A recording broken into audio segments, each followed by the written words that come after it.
नमस्कार मंडळी.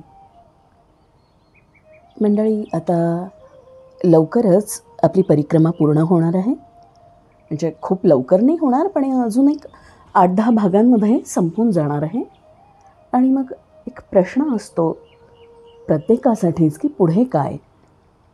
आणि ह्यावेळेस मला खूप आनंद होतो आहे की जे माझं आराध्यस्थान आहे, जे माझं सर्वस्व आहे, ज्यांच्यामुळे मी स्वतःचं अस्तित्व मांडणी करते आहे, ते माझे श्री स्वामी समर्थ यांची आद्यबखर मी यानंतर वाचायला घेणार आहे. त्याचं मी अभिवाचन करणार आहे.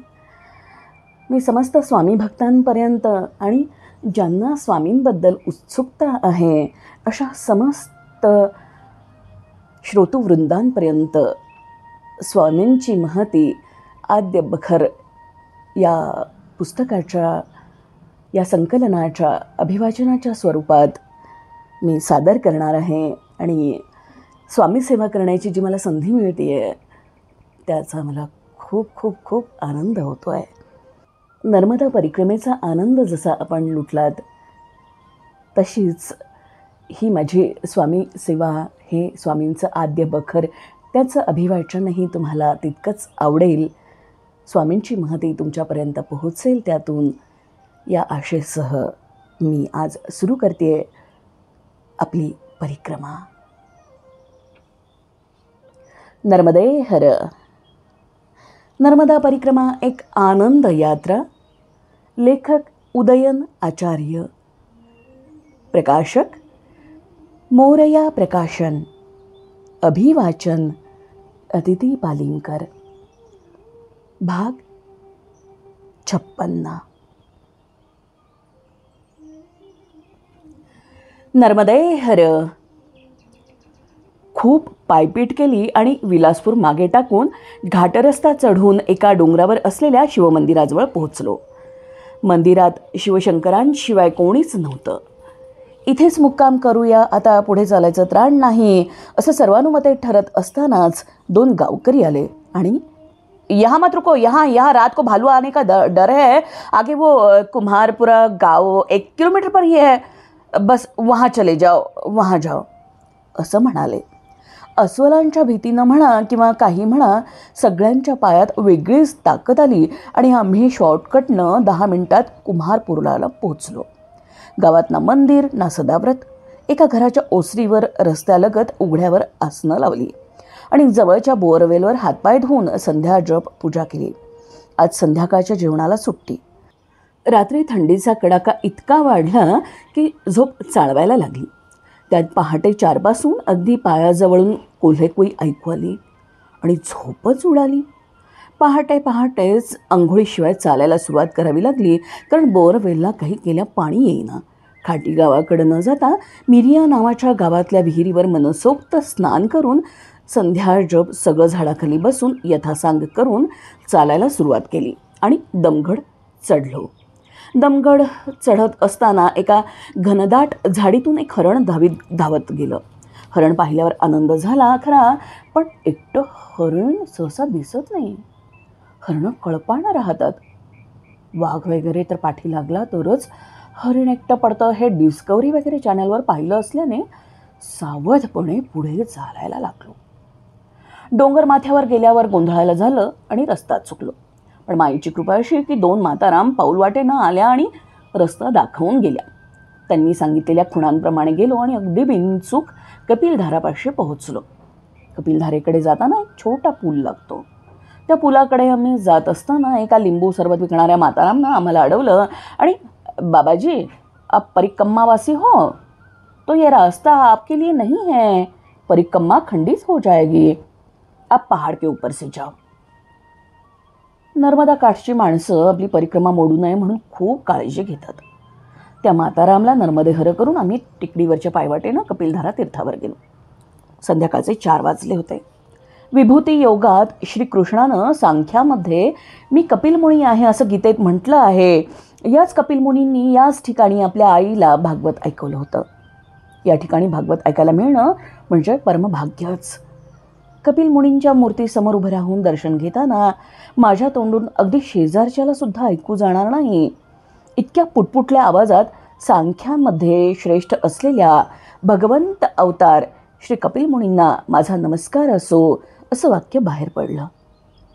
माझं वाक्य पूर्ण होतं न होतं तोच धन्य हो ऐसा दर्शन पहली बार किसी ने लिया है असं वाक्य माझ्या कानावर आलं. मी वळून बघितलं तर एक 50-60 फुटावर कपिल मुनींच्या मूर्तीसमोर असलेल्या खोलीत धुनीजवळ एक साधू बसला होता आणि तो प्रसन्नपणे माझ्याकडे बघत होता, हसत होता. माझं वाक्य त्याला कसं समजलं या आश्चर्यातून मी बाहेर येण्याच्या आत दुसरी गंमत घडली. माझ्या मनात विचार आला, या धुनीतली विभूती जर आपल्याला मिळाली तर किती मोठा प्रसाद असेल आपल्यासाठी. त्या क्षणी त्या बाबांनी पळीभर विभूती भस्म मला दिलं आणि म्हणाले, चाहे जितना ले लो, तुम जैसों के लिए ही तो ये धुनी जल रही है. कपिलधारा तीर्थाची यात्रा तर सफल झाली आहे. त्या साधू महाराजांना नमस्कार करून आम्ही साधारण 150 फूट खाली दोधारा तीर्थावर गेलो. तिथल्या गुंफेत महर्षी दुर्वासांची तपोभूमी आहे. त्या गुंफेत महर्षी दुर्वासांचा पंचधातूचा विग्रह स्थापन केलेला आहे. श्रीविद्येतल्या साधकांसाठी तर हे स्थान परम पवित्र मानलं जातं, कारण त्या साधकांनी ज्या 12 जणांचं स्मरण सकाळी उठल्या उठल्या करायचं असतं त्यातील एक श्रेष्ठ आचार्य श्री दुर्वास महामुनी होत. श्री ललितांबा भगवतीनं हातात क्रोधरूपी अंकुश धरला आहे. त्या अंकुशाचाच अवतार म्हणजे महामुनी दुर्वास. श्रीविद्येत त्यांना क्रोधभट्टारक म्हटलं जातं. त्यांच्या त्या मूर्तीकडे मी बराच वेळ ध्यान लावून बसलो. शेवटी निघायला हवं अशी भावना झाल्यानं अनिच्छेने उठलो.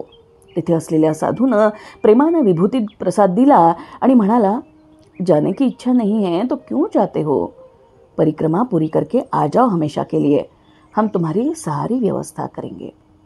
त्यांना नमस्कार केला आणि बाहेर जाऊन माईला म्हणालो, माई, त्यांची वाणी सत्य करणं तुझ्या हातात आहे. माई, खरंच देशील का ग तुझ्या कुशीत एखादी जागा मला राहायला. माई खळखळून हसत हसत पर्वतावरून उड्या मारते असं वाटलं. तिला नमस्कार करून अमरकंटकच्या दिशेनं चालायला सुरुवात केली. कपिलधाराहून अमरकंटकच्या दिशेनं जात असताना मला पगली माईची आठवण आली. महेश्वरला आम्हाला एकानं सांगितलं होतं की काही करून पगली माईचं दर्शन घ्याच. तिच्या रूपात साक्षात नर्मदा माईच आहे. मी सगळीकडे विचारलं पण पगली माईचा पत्ता कोणी सांगायला तयार नव्हतं. थोडासा खिन्न होऊन मी टेकडीच्या रस्त्यानं जात असताना एक भरपूर कुत्रे असलेली झोपडी दिसली. का कोण जाणे हीच पगली माईची झोपडी असावी असं मला वाटायला लागलं आणि पगली माई बाहेर येऊन धुनीजवळ बसायला एकच गाठ पडली. आम्ही सर्वजण झोपडीवजा आश्रमाच्या आवारात शिरलो आणि माईच्या पाया पडणार इतक्यात माई झटकन माझ्या पाया पडली. क्षणभर भांबावलो, पण लगेच परमपूज्य आईंनी सांगितलेली गाढवाची गोष्ट आठवली आणि सावध झालो. एका गावात एक मूर्तिकार होता. त्याने श्रीकृष्णाची एक संगमरवरी मूर्त तयार करून राजाला विकायला म्हणून ती मूर्त गाढवावर लादून राजधानीच्या दिशेनं निघाला असता वाटेत जो तो त्या श्रीकृष्णाच्या अप्रतिम मूर्तीकडे पाहताच हात जोडायचा किंवा पाया पडायचा. असं सारखं सारखं झाल्यावर गाढवाला वाटायला लागलं की आपल्या अंगी थोर योग्यता असल्यामुळे जो तो आपल्या पाया पडतोय. राजधानीत पोहोचल्यावर तर कोणी हारतुरे व्हायला लागले. गाढवाचा अभिमान शिगेला पोहोचला. इतक्यात राजेसाहेब स्वतः आले आणि पाया पडले. तेव्हा गाढवाचा आनंद गगनात मावेना. मूर्ती गाढवावरून उतरवून आतमध्ये नेली तरी गाढवाच्या लक्षात न आल्यामुळे गाढव आनंदानं मोठमोठ्यानं खिंकाळायला लागलं. त्या सरशी कुंभारानं सट्ट दिशी त्याच्या पाठीत रट्टा घातल्यावर गाढवाचा अभिमान खर्र दिशी उतरला. आपल्याबरोबर आपले सद्गुरू सूक्ष्म रूपाने असतात आणि जो काही मान मरातब सत्कार मिळतो तो त्यांना असतो हे आईंनी आमच्या मनावर पक्क बिंबवलं असल्यामुळे मीही झटकन मीरामाईंच्या पाया पडलो.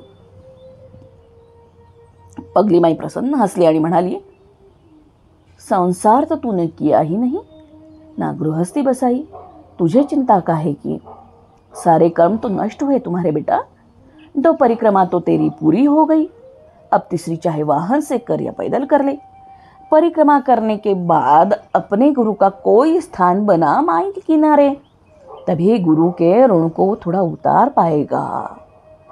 ही वाक्य ऐकून मन आणि डोळे भरून आले. माझ्याजवळ माईला द्यायला काहीच नव्हतं. खिशात 10 रुपयांच्या 3 नोटा होत्या. त्या मी माईला अर्पण केल्या. माईनं त्या हातात घेतल्या आणि 5 मिनिटं दोन्हीसमोर डोळे मिटून बसली. 5 मिनिटांनी डोळे उघडून म्हणाली, गुरु का स्थान बनाओगे तब उसमें उपयोग करना. असं म्हणून त्या नोटा परत माझ्या हातात प्रसाद म्हणून ठेवल्या. आता वाट बघतोय नर्मदा माई केव्हा बोलवतीये कायमच्या निवासासाठी. पगली माईचा निरोप घेऊन निघालो तेव्हा साधारण 5:30 वाजले होते. 8 किलोमीटरवर अमरकंटक, माझ्या माईचं जन्मस्थान. संतांचा आशीर्वाद आणि आईकडे जाण्याची ओढ यामुळे उत्साहाला उधन आलं होतं. 7:15च्या सुमारास अमरकंटक महानगरीत प्रवेश केला. माझ्या आईची राजधानी, माझ्या आईचं जन्मस्थान. शेकडो जन्मांच्या पुण्याईनं आज मला इथं आणलं. मन आनंदानं थुई थुई नाचत होतं मोरासारखं. मृत्यूंच्या आश्रमात पोहोचलो. गेल्या गेल्या महंतांनी मला सांगितलं, भागादौडी बहुत हुई, परसो नर्मदा जयंती है, उत्सव करके ही जाना. त्यांचा प्रेमळ आदेश मोडणं शक्यच नव्हतं. भवती न भवती करता करता आश्रमात फुकट राहण्यापेक्षा 2 खोल्या घेऊन राहू, म्हणजे त्यांच्या कार्याला फूल न फुलाची पाकळी मदत केल्यासारखं होईल. ATMमधून पैसे काढून 2 खोल्या घेऊन 8 जणं राहिलो आणि बाकीचे पैसे पूजा साहित्य, दक्षिणा आणि कन्यापूजनासाठी राखून ठेवले. सकाळी अंमळ उशिराच उठलो. माईमध्ये स्नान केलं, संध्या जप पूजा आरती केली आणि बाहेर वाद्यांचा गजर आणि नर्मदे हरचा घोष ऐकू आलं म्हणून जवळजवळ धावतच गेटच्या बाहेर आलो. डोळ्यांचं पारणं फिटेल अशी सुंदर नर्मदा माईची मिरवणूक चालली होती. उद्या लाडक्या शिवपुत्रीचा, अशोक सुंदरी नर्मदा माईचा, माझ्या आईचा वाढदिवस आहे ना. म्हणून मगरीवर स्वार झालेल्या कमळासनावर विराजित शिवपिंडी, कलश, त्रिशूल आणि प्रसन्न मुद्रेने आशीर्वाद देणाऱ्या माझ्या नर्मदा माईला फुलांनी आणि दिव्यांनी सजवलेल्या रथात बसवलं होतं.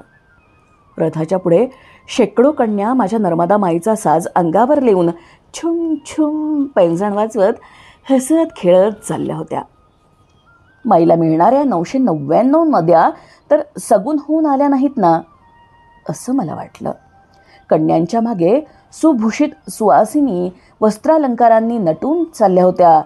माझ्या मुखातून नानाभरण शोभाढ्या, नाना रत्नोपशोभिता, दृश्यन्ते रथमारूढ, दैव्य कारुण्य विग्रह हा श्लोक घोळू लागला. वाटत होतं लाडक्या शिवपुत्रींचं कौतुक करायला नवकोट चामुंडासहित नवदुर्गा आल्या आहेत. त्यांच्या मागे रथात राजराजेश्वरी, त्रिपुरसुंदरी, ऋषी मुनी, सिद्ध साधक, शरणागत, मुमुक्षू आणि बद्धच नव्हे तर अखिल ब्रह्मांड जननी नर्मदा माई विराजमान आहे. रथामागे वेदघोष करणारा ब्रह्मवृंद, त्यांच्या मागे साधुसंत, त्यामागे सामान्य जन आनंदात पवित्रपणे नाचत गात चालले होते. आम्ही परिक्रमावासी असल्यामुळे आमच्या सर्वांच्या हातात फुलं देऊन पुष्पवृष्टी करावली.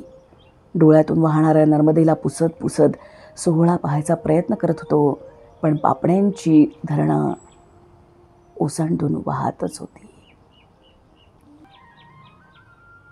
नर्मदा परिक्रमा एक आनंद यात्रा भाग 56 समाप्त.